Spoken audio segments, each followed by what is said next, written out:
데워져 가지고 아주 뜨뜻미지근한 그물 먹다가 으악 하고 차 밖으로 뱉어냈던 기억이 있습니다. 여러분 뭐 마시다가 야, 이 맛이 정말 아니다 해가지고 뱉어낸 기억은 없는지요? 제가 상한 우유를 먹어본 적이 있어요. 그냥 냉장고에서 꺼내가지고 쫙 들이켰는데 입에 닿는 순간에 이건 상한 거예요. 그래서 그 자리에서 뱉어냈던 기억이 있습니다. 여러분이 그 경험이 있었다면 정확하게 그 이미지가 주님께서 지금 마지막 교회 라오디게아 교회를 향한 메시지예요.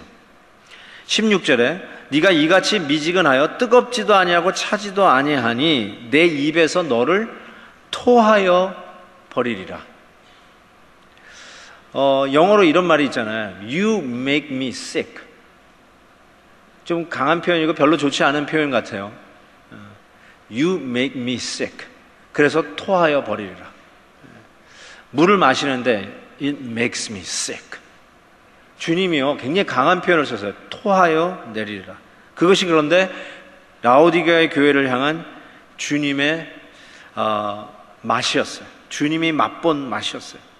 도대체 이 미지근하다는 맛이 무엇이길래 주님은 이렇게 강하게 토하여 내겠다라고 하는 말을 하시는 걸까요? 이 미지근하다는 말이 영어로 아주 잘 쓰는 영어 단어죠. lukewarm. lukewarm하다고 그래요. 그래서 이 단어를 우리가 lukewarm Christian, 미지근한 크리스찬이라는 말로 씁니다. 뭘까요? 차지도 않고 덥지도 않고 그냥 뜨뜻미지근한 대충대충 하는 열심이 없는 성도를 가리키는 말이기도 합니다. 20세기의 복음의 거성인 존 스타트 목사님께서 이 부분을 이 7교에 대한 주석을 하면서 이 라오디게아 교회에 대해서 이 부분을 이렇게 해석하셨어요. 오히려 이 뜨뜻한 미지근, 이러한 열심이 없다면 오히려 차가운 것이 낫다. 냉대하고 관심이 없고 죽은 것이 더 낫지. 믿는다고 하면서 흐리멍텅한 것은 더 disgusting한 것이다. 하나님을 반대하고 예수 믿는 자를 핍박하고 욕하고 방해하는 무리들보다 교회 안에 있으면서 이것도 아니고 저것도 아닌 사람들이 더 안 좋다. 이렇게 존 스타트 목사님은 해석해내셨어요. 미지근한 신앙, 거기에 대한 일침에 우리가 좀 귀를 열고 들으셔야 됩니다. 그런데 뜨거운 것은 열심이고 그러면 차가운 것은 예수를 핍박하는 것이냐? 꼭 그렇지는 않아요. 화끈하면 내 편이고 차가우면 적이다. 이런 1차원적인 말씀은 아닌 것 같습니다. 차지도 않고 뜨겁지도 않다는 말은 이런 의미입니다.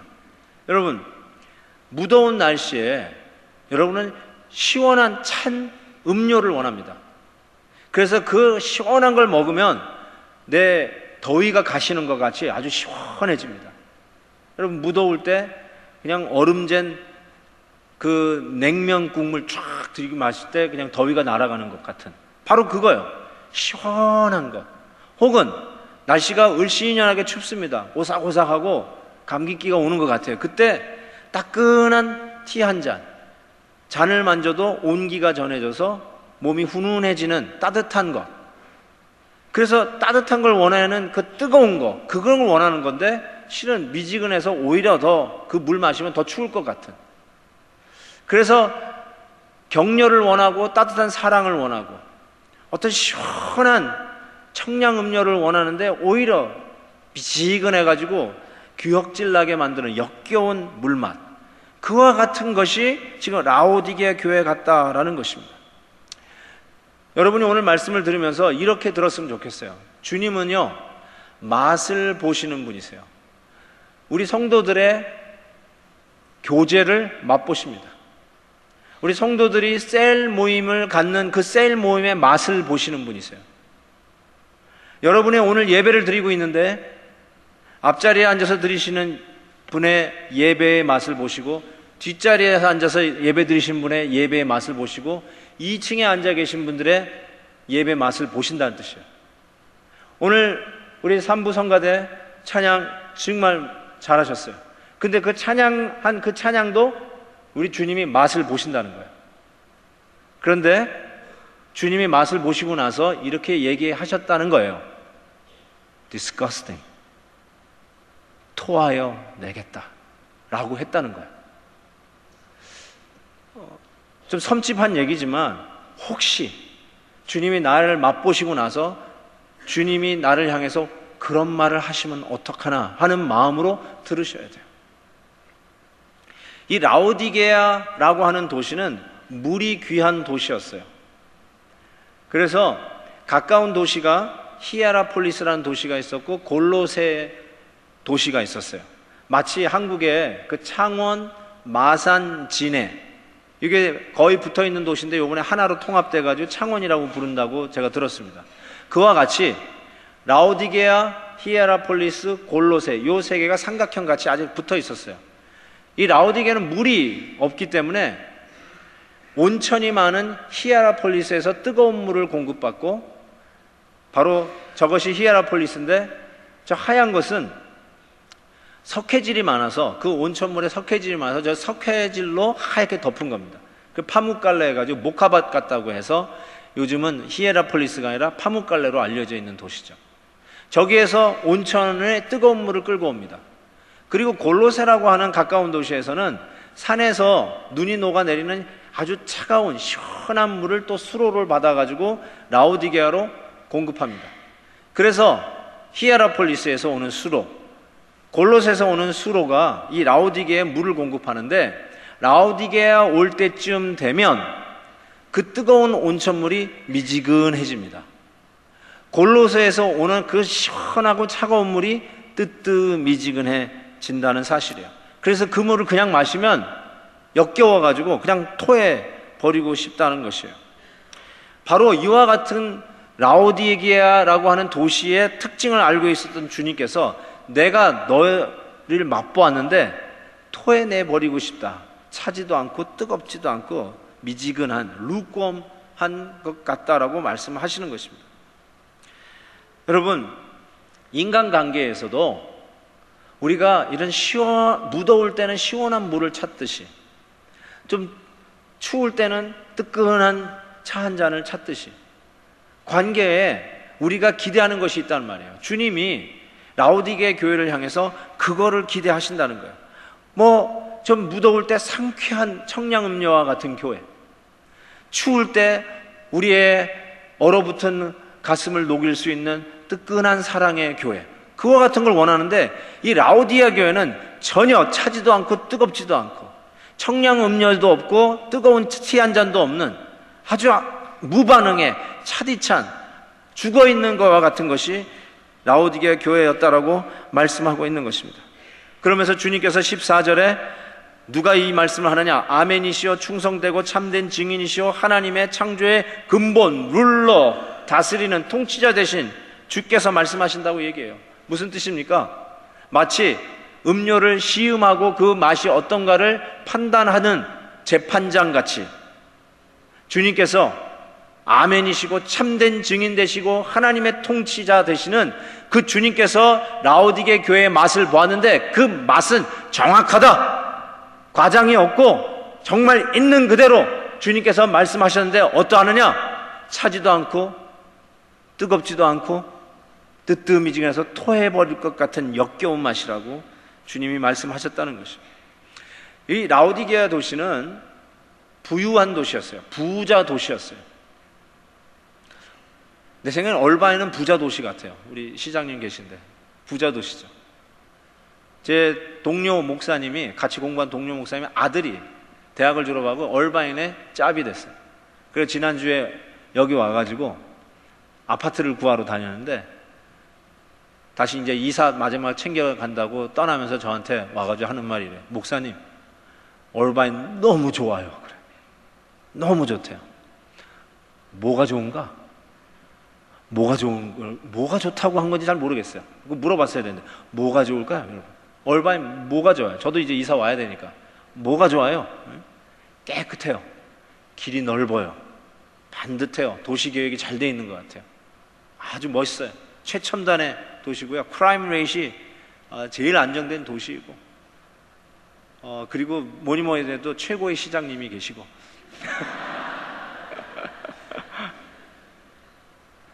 자, 여러분, 라오디게아가 비슷했어요.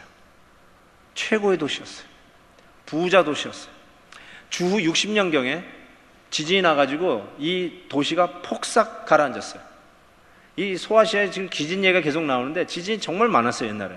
그래서 폭삭 내려앉았는데, 지난주에 살펴봤던 빌라델피아라고 하는 도시는 열악하고 작은 도시였어요. 힘이 없어요. 재정이 없어요. 그래서 로마 황제가 구호금을 보내서 도시를 재건하여서 시저의 새로운 도시라는 별명까지 얻었다고 말씀드렸어요. 그런데 라오디게아는 그럴 필요가 없었어요. 왜냐하면 자체적으로 부했어요.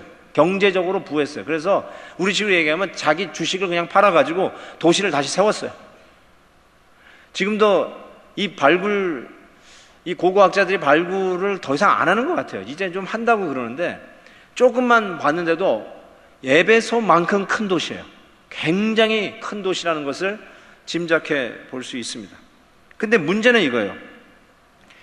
이 라오디게아, 이 큰 부자 도시에 있는 라오디게아 교회 역시 자기네들이 스스로 판단하기를 우리는 부자다, 우리는 부유하다, 그래서 부족함이 없다라고 이야기를 한다는 것이에요. 여러분, 영어에 이런 표현이 있어요. We are in the world but not of the world. 우리가 이 세상에 있지만 이 세상에 속한 자는 아니다. 우리 성도들의 정체성을 얘기해요. 우리가 이 땅에서, 이 세상에서 살고 있지만, 그렇지만 우리가 누리고 있고 우리가 지향하고 있는 가치관, 우리의 목표는 이 세상이 공유하고 있는 가치관이나 목표와 다르다는 거예요. 색깔이 달라요. 확실히 달라요. 그래서 우리가 이 땅에 살지만 우리는 이 땅에 속하지 않았다는 얘기를 해요. 그런데 라오디게아 교회는 라오디게아 이 부한 도시에 살면서 이 도시의 것을 그대로 받아들였다는 것이에요. 뭘 받아들였다는 거예요? 부요한데, 내가 부자인데 이퀄 뭐예요? 부족한 것이 없다, 이렇게 이야기하고 있어요. 이게 세속적 가치관이에요. 잘 보세요. 이게 뭐 틀린 말 아닌 것 같은데, 부자인데 이퀄 부족한 것이 없다. 정말 그렇습니까? 좀 더 벌고 싶고 좀 더 가지고 싶고, 이 정도 됐으면 자타가 공인하는 성공한 사람이고 부유한 사람인 것 같은데, 그래도 나는 왠지 부유족함을 느끼지 않습니까? 그래서 자꾸 돈을 더 걸어 모아서 부자가 돼야 부족함이 없는 것 같은 이 세상적 가치관을 가지고 살아가는데, 그것이 라오디게아 도시의 가치관인 것까지는 오케이. 그런데 라오디게아 교회가 그 가치관을 그대로 받아들이고 있다는 사실이 문제점이라는 거예요. 그것이 바로 토하여 내고 싶은 만큼 미지근한 교회의 영적 상태였다라고 주님이 하시는 것이죠. 로마서 12장 2절에 이런 말씀이 있어요. 너희는 이 세대를 본받지 말라. 예수 안에서 다시 태어난 너희들이요, 너희는 이 세대를 본받지 말라. 영어로 renew your mind 이렇게 돼 있을 거예요. 그런데 다른 영어 번역 보니까 아주 재미난 표현이 있어요. Do not let this world squeeze. 이 세상이 너를 squeeze 해가지고 밀어넣지 않게 해라. 이 squeeze란 말 잘 쓰잖아요, 여러분. 나도 좀 거기 껴앉자. Please squeeze. 그래가지고 자기 자리에 앉는 거. squeeze. 여러분, 뭐예요? 세상의 가치관을 우리에게 쑤셔 넣으려고 한다는 거예요. 막 밀어 넣으려고 한다는 거예요. 주입하려고 한단 말이죠. Don't let that thing happen. 마치 이 세상의 가치관을 가지고 성도도 그렇게 해야 되는 것처럼. 여러분, 부요하면, 부자이면 부족함이 없나요? 아니죠. 성도는 이렇게 고백합니다. 여호와가 내 목자시니 내게 부족함이 없으리로다. 그게 맞는 말이죠. 세상의 가치관과는 다르죠. 그래서 이 자가진단을 3가지로 했던 이 라오디게아 교회에 주님은 5가지로 그들을 진단해내십니다. 17절 하반절에 보니까 너는 공고하다, wretched. 너는 가련하다, pitiful. 너는 가난하다, poor. 너는 눈멀었다, blind. 그리고 너는 벌거벗었다, naked. 3대 5예요. 자가진단은 3가지 했어요. 부자, 부요, 부족한 것 없다. 근데 주님은 그렇지 않다 하면서 너는 공고하고 가련하고 가난하고 눈멀었고 벌거벗었다. 라고 하면서 꼬집습니다. 격려를 해도 시원치 않은데 주님 뭐 이렇게까지 다 들춰내실까라고 싶습니다. 그런데 여러분을 괴롭히려고 하시는 게 아니라 이렇게 말씀하시죠. 19절에 물은 내가 사랑하는 자를 책망하여 경계합니다. 여러분, 자녀들이 잘못돼 가는 것을 보고 한번 매를 들어본 기억은 있으신지요? 그냥 놔뒀다간 이제 망할 것 같아요. 완전히 인생을 망칠 것 같아서 위기감에 넌 안 되겠다. 내가 너한테 한 번도 손댄 적이 없는데 오늘은 좀 맞아라 해가지고 한번 회초리를, 사랑의 매를 쳐보신 적이 있는지요? 여러분 막 홧김에 그냥 막 따고 갈기고 그런 혁대 풀고 째는 거 이런 거 말고 정말로 이 사랑하는 자녀들을 바로 키우기 위해서 사랑의 매, 준비된 매, 옆에 눈에 보이는 거 뭐 병조각 이런 거 던지는 게 아니라 준비된 매로 한번 채찍질 해보신 부모님들 계세요? 만약에 그렇게 해보셨으면 오늘 이 말씀을 이해하실 거예요. 주님께서 우리를 향해서 진단하면서 아니다, 너 부유하다고 생각하고 아무것도 이제 부족한 것이 없다고 생각하는데 아니야, 너 원래 가난해, 너 아주 가련해, 불쌍하기 짝이 없어, 넌 눈 멀었어, 너는 헐벗었어. 이 채찍질 하시는 주님의 말씀. 그래서 히브리서 12장에서도 주께서 그 사랑하는 자에게 징계하시고 그가 받아들이시는 이 아들마다 채찍질. 저는 주님의 채찍과 야단을 맞으면서 주님의 사랑을 우리가 좀 느꼈으면 좋겠어요. 우리 아들이 5학년 때쯤 돼요. 한 10살쯤 될 때인데 어쨌든 무슨 이유였는지 모르지만 저를 엄청 화를 내게 했어요. 제가 별로 화를 잘 안 내는 스타일입니다. 보기에는 좀 까다롭게 생겼죠. 그래도 별로 화를 잘 안 냅니다. 그런데 내가 화났으니까 이건 진짜 화나게 한 거예요. 정말 잘못한 게 틀림없는데. 그래서 제가 화가 나가지고 홧김에 이렇게 얘기했어요. 너 나가. 5학년짜리에게 너 나가. 아빠 집에서 아빠 말을 듣지 않으려면 이 집에 있을 필요 없다. 나가. 그랬어요. 여러분, 제가 그 말 한 이유가 뭘까요? 회개하고 착한 아들 되어서 같이 살자, 그 소리인데 이 아들이 나가 그랬더니 이렇게 얘기했어요. 오케이 그랬어요. 아유, 그러면서 생각해보세요. 5학년짜리가 자기 백팩에다가 자기 속옷 집어넣고 막 짐을 싸기 시작하는 거예요. 내 기가 막혀가지고요. 우리 아내는 옆에서 어떻게 하고 막 초조해하는 것이 느껴집니다. 그래도 저도 아빠가 배 탔는데 주워 남을 수는 없잖아요. 예? 자존심이 있죠. 이게 아니야 이럴 수는 없잖아요. 예? 그래서 어떻게 하나 봤더니 진짜 싸가지고요, 백팩 딱 들이밀고 나가는 거예요 이게. 근데 그때가 눈보라치는 겨울이었어요. 얼마나 추운데 어디 나가나 보자 그랬더니 진짜 뚝 살더니 턱 열고 문을 열고 딱 나오면서 쾅 닫히는 순간 저와 아내가 쪼르륵 창문 쪽으로 나가지고 어쩌나 이거 봤어요. 그런데도 저벅저벅해서 눈을 밟고 가는 거예요. 그랬더니 뭐 가서 빨리 잡으라는 둥, 데리고 오라는 둥. 가만히 있어봐. 그런데 코너를 딱 돌아서 안 보이니까 위기감이 확 오는 거예요. 그래서 안 되겠다 해가지고 신발을 주섬주섬 신으려고 하랬더니 우리 아내가 여보 온다 그러는 거예요. 그래서 가출한 지 5분 만에 돌아왔습니다. 여러분, 나가 그런 말이 무슨 말인지를 알면 이 철난 아들은 이게 부모님의 사랑이구나 하고 회개하게 돼 있어요. 그런데 지금 주님께서 지금 이 말씀을 하세요. 참 설교자로서 참 죄송합니다. 여러분에게 좋은 말 하고 싶고 격려해드리고 싶은 마음이 솔직히 제 마음에 훨씬 더 많아요. 근데 오늘 주신 말씀을 강의하니까 이 말씀을 여러분에게 던지는데 여러분 괜찮게 사는 것 같은데 지금 보시니까 얼굴도 멀쩡하시고 부족한 게 없고 지진이 났는데도 우리 교회가 구호금을 대지 않아도 스스로 집도 고치고 오시는 것 같은데 라오디게 교회 같아요. 부유한 것 같아요. 그런데 주님이 하시는 말이 그렇지 않다는 거예요.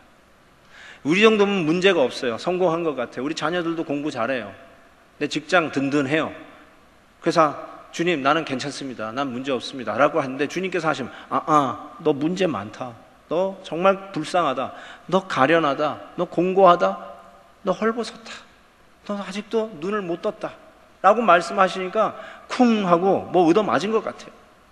이 책망을 받을 때 이런 소리가 다 있어. 나 괜찮게 사는데 하면서 나가 할 때 그냥 나가는 철없는 우리 아들처럼 반응하지 마시고 주님의 마음을 읽으라는 거예요.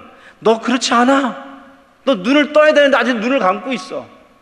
너 괜찮고 부유하다고 하지만 너 실적으로 얼마나 가난한 줄 아느냐. 너의 영적 빈곤함을 좀 보라 라고 하는 이 말씀에 그런가 보다 하고 마음의 문을 열고 주님의 그 사랑 어린 채찍의 말씀을 들으라는 것이에요. 주님께서 이렇게 처방하십니다. 18절에 보니까 내가 너를 권하노니 내게서 불로 연단한 금을 사서 부요하게 하고 흰 옷을 사서 입어 벌거벗은 수치를 보이지 않게 하고 안약을 사서 눈에 발라보게 하라 라고 합니다. 금을 사라, 옷을 사라, 안약을 사라, 그렇게 얘기해요. 그래서 실은 이 라오디게아가 왜 부자 도시였냐면 안약으로 유명한 도시였어요. 아까도 봤듯이 그 히에라폴리스에 있었던 그 석회질 많은 그 물, 온천이니까 얼마나 이 치료하는데 좋은 물이겠어요. 피로를 회복하는. 그걸로 만든 안약이 굉장히 유명했다라고 합니다. 그래서 메이드 인 라오디게아 안약은 그냥 불티나게 팔렸다는 거예요. 참 주님께서 이걸 다 아시면서 하는 거예요. 그런데 그 안약을 팔기로 유명하고 남의 눈 뜨는데 도움이 되는 너희들은 정작 눈을 감고 있으니 이 영적 안약을 사서 좀 발라서 눈 좀 떠라. 여러분 여기 산다는 말은 이게 우리가 산다는 돈을 내고 사는 거 아니에요. 그 정당한 가격을 내고 사는 것인데 요 산다는 말은 좀 다른 표현 같아요. 그 힌트가 이사야 55장 1절에 나오는데 오호라 너희 모든 목마른 자들아 물로 나오라. 돈 없는 자도 오라. 너희는 와서 사 먹되, 사 먹으라고 해놓고 이렇게 얘기합니다. 돈 없이, 값 없이 와서 포도주와 젖을 사라. 이렇게 얘기해요. 이상하지 않아요? 사 먹어라. 그런데 돈 내서 사 먹으라는 뜻이 아니라 값 없이, 돈 없이 사 먹어라. 이것은 무슨 뜻이냐면 당신이 사셨다는 거예요. 내가 다 이미 사놓은 거니까 그냥 가져가라는 뜻이에요. 그래서 이 라오디게 교회에다가 뭐라고 얘기하시냐면 너 부자라고 생각하는데 아니다. 이 연단된 금을 사가라. 즉 가져가. 이 금을 가져가. 네가 화려한 옷을 입고 번듯한 것 같은데 너 벌거벗었어. 내 옷 이것을 입고 너 부끄러움을 가려. 넌 눈 떴다고 생각하고 모든 걸 다 가진 것 같이 하는데 너 눈 감고 살고 있어. 이 안약 바르고 좀 더 가져가서 바르고 눈 좀 떠. 저는 이 말씀은 이거라고 생각해요. 주님께서 이미 산 거 거저 주시는 거예요. 당신이 다 사셨다는 거예요. 어떻게 이걸 사셨을까요? 연단된 금이라는 게 의미가 있어요. 고난 속에서 얻어낸 금이라는 뜻이에요. 정제된 금이라는 뜻입니다. 흰옷이라는 말이 아주 의미가 있어요. 때를 닦아내고 더러운 것을 씻어냈다는 뜻입니다. 그리고 우리의 영적 눈을 뜨게 하는 안약, 즉 우리 주님께서 우리의 죄의 가격을 십자가에서 완불하셨어요. He paid in full. 우리의 모든 것을 다 치르시고 이제 가져가라는 거예요. 너를 진정부하게 하는 연단된 금 가져가라. 너의 더러운 것을, 너의 보지 못하는 그 더러운 것을 씻어내는 이 의로운 옷을 가져가서 너를 덮어서 깨끗해라. 눈을 떠라. 라고 하면서 당신이 십자가에서 이미 우리를 보혈로 사신 은혜를 이야기합니다. 여러분, 주님이 정말로 우리에게 원하시는 것이 뭘까요? 일 잘하는 모습, 헌금 많이 하는 모습, 그런 걸 원하는 거라고 착각하지 말라는 말이죠. 주님이 정말 원하는 것은 너다. 그러시는 거예요. 이거 가져가서 좀 진짜 부요하고 진짜 깨끗하고 정결하고 거룩하고 정말 눈을 떠서 나를 보고 함께 동고동락하는 그 성도를 원하는 거예요. 여러분의 재능을 원하는 게 아니라 여러분의 기교를 원하는 게 아니라 여러분 자신을 원한다는 것이에요. 가끔 멀리 떨어져 있는 부모님에게 효도를 해야 되는데 효도는 못하고 미안해서 명절 때나 생일 때 되면 돈으로 때우는 자녀들이 종종 있습니다. 물론 부모님이 돈을 좋아해서 돈을 보낸다는 얘기는 하지만 그래도 한번 생각해 보세요. 코빼기도 보이지 않고 부모님 만날 생각도 안 하고 그냥 때 되면 무슨 입금되는 은행의 돈같이 척척 보내면서 그걸로 대신 때우는 자녀들을 둔 부모님의 마음이 야, 돈 들어오니까 괜찮다라고 하실까요? 부모님이 정말 원하는 게 자식들의 돈일까요? 부모님이 정말로 사랑하는 자녀들을 통해서 얻고 싶은 것이 때가 되면 그냥 여행이나 시켜주는 그런 자녀들을 원하는 걸까요? 실은 부모님들은 외로워서 야, 좀 와라. 애들 좀 데리고 와서 좀 놀러와서 하룻밤 자고 가라. 같이 지내는 걸 원하고 내가 정말 원하는 건 너다. 네 돈이 아니다. 그럼에도 불구하고 우리가 그런 경우가 종종 있잖아요. 주님이 정확하게 그 얘기 하시는 것 같아요. 주님이 알량한 내 주머니에 돈이나 어떡하지 간에 갈가가려고 하시는 분 같고 어떻게 그냥 내 시간 뜯어가가지고 좀 어디 그냥 고생스러운 일 봉사시키게 하려고 하는 것 같은 생각을 하고 있는데, 주님이 정말 원하는 거는 그게 아니라 너 자신을 원한다 라고 지금 말씀하고 계시는 거예요. 그런 의미에서 20절 말씀이 드디어 해석이 돼요. 볼지어다 내가 문 밖에 서서 두드리노니 누구든지 내 음성을 듣고 문을 열면 내가 그에게로 들어가 그와 더불어 먹고 그는 나와 더불어 먹으리라. 여러분, 이것이 워낙 유명한 구절에서 우리가 잘 암송해서 의미가 그냥 대충 피상적으로 알 수 있지 모르지만 곰곰이 생각해 보시면 참 희한한 말씀이에요. 나는 너로 더불어 먹고 너는 나로 더불어 먹으리라. 우리 서로 잡아먹자, 그 뜻이에요. 네? 같이 앉아가지고 내가 너 귀 뜯어 먹을게.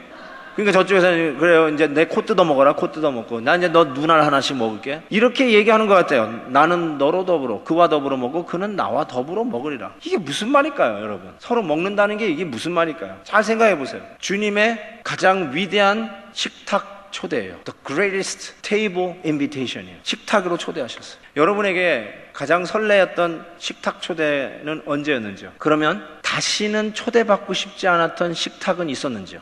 난 다시는 거기에 뭐 그냥 산의 진미가 차려져 있어도 다시는 그 자리에 가고 싶지 않았던 그런 식탁의 초대는 혹시 없었는지요? 여러분, 왜 별로 가고 싶지 않은 식탁의 초대가 있고 가고 싶은 식탁의 초대가 있을까요? 한번 생각해 보세요. 주님께서 지금 아주 식탁 초대를 하는 거예요. 좀 이 초대에 응할 수 있느냐라고 하세요. 내가 너를 정말로 만나기를 원하는데 듣는 척도 안 해요. 시장에서 야 좀 부르는데도 가까이 오지도 않고 한 귀로 흘리고 한 귀로 그냥 듣는 척도 안 해요. 그래서 주님께서 포기하느냐고 우리가 사는 집까지 찾아와가지고 문 밖에 서서 문을 두드린다고 그랬어요. 문 좀 열래요. 주님의 권세로 문 치고 들어갈 수 없겠어요? 그런데 우리의 인격을 존중하시는 주님께서 안에서 문을 열어주기를 기다리세요. 오픈 업. 그래서 같이 먹재요. 식탁에 초대해요. 여러분, 저는 연애를 믿어요. I believe in 연애. 무슨 말인지 아세요? I believe in 연애. 연애 안 하신 분은 신앙생활에 좀 핸디캡이 있을 수 있어요. 왜냐하면 신앙은 주님과의 연애예요. 그래서 이 편지도 그냥 편지가 아니에요. 무슨 사무적인 통보하는 티켓 먹었으니까 빨리 얼마 보내라, 이거 아니라 러브 레터라고 제가 의도적으로 썼습니다. 연애예요. 여러분, 연애하는 사람들끼리는 식탁이 즐겁습니다. 거기에는 no string attached. no string attached. 기믹이 없고요, 복성 깔린 게 없고요, 이 식탁을 이용해서 뭘 울가매고 끌어내려고 하는 의도가 없어요. 사랑하는 사람들끼리 편하게 펠로십, 친목, 교제를 즐기는 테이블. 그 식탁 테이블이 그렇게 좋은 거예요. 거기서 스트레스가 다 릴리스 되고 리프레싱 되고 따뜻해지는 거예요. 뜨뜻미지근한 식탁이 아니라 무더울 때 시원하게 냉수 한 그릇 같은 만남, 추울 때 훈훈하게 하는 사랑의 테이블. 바로 그 테이블로 주님께서 녹화하시는, 우리가 주님은 항상 나를 도와주시고 나의 어려움을 보살펴 주셨던 주님인 걸 알아요. 그래서 그분이 나의 기도를 응답해 주시는 걸 알기에 우리의 어려움을 가지고 주님 앞에 나아가요. 그런데 어느 날 어느 순간부터 나는 부자다, 이퀄 부족한 것이 없다 라고 느끼는 순간 더 이상 주님을 찾지를 않아요. 야, 같이 밥 좀 먹자. 그런데 주님하고 같이 밥 먹을 이유가 없어요. 왠지 아세요? 주님 앞에 아쉽게 구할 게 없다는 뜻이에요. 주님, 나 괜찮게 살아요 이제. I don't need your help. 불쌍한 사람들 좀 가서 도와주세요. 나는 나 혼자 살게요 하는 사람이 됐다는. 근데 주님은 여러분이 어렵고 힘들 때만 짱 찾아 나와가지고 무슨 알라딘 램프 안에 있는 지인이 같이 와가지고 도와주고 사라지는 그런 무인격적인 미신적 신이 아니에요. 우리 주님은 여러분과 교제하기를 원하시는 분이에요.